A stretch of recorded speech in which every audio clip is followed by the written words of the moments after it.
O, sa mga naghahanap na ng mga panregalo sa Pasko, tiyak na marami kayong mapagpipilian sa Noel Discovery Bazaar na binuksan na po ngayong araw sa Philinvest Tent sa Alabang. Yan ang tinutukan ni Micaela Papa. Ramdam na nga ang panahon ng Kapaskuhan dahil muling inilunsad ang longest-running holiday bazaar sa bansa, ang Noel Discovery Bazaar. Sa ika-15 taon nito, may mahigit 200 stall na tsak kagigiliwan ng mga balak magmaagang Christmas shopping. Kasama sa ribbon cutting ceremony kanina ang kapuso star na si Bella Padilla na magkakaroon ng sariling stall sa bazaar.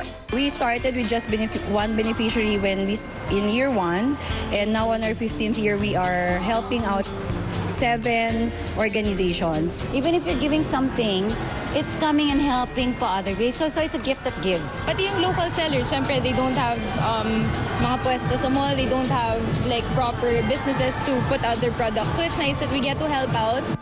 Ngayon pa lang makakapamili na ng maagang pamasko para sa buong pamilya na maganda na, mura pa.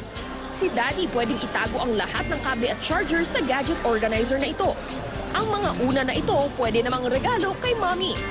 Pwede kay Ate ang 2D bag na ito na animoy flat pero kasya pala ang mga kagamitan mo.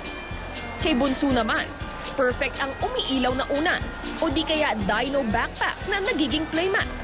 Magtatagal ang bazaar sa Philinvest Tent mula October 17 to 19.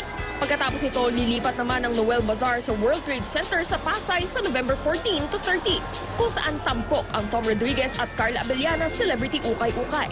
Pagkatapos nito, December 5 to 7 at 19 to 21 ay babalik uli ang bazaar sa Philinvest Tent. Kabilang sa mga benepisyaryo ang GMA Kapuso Foundation, Bantayog ng mga Bayani Foundation, Gifts and Graces Foundation, Saints Peter and John Parish at Noel P. Gozon Memorial Clinic. Micaela Papa, nakatutok, 24 oras.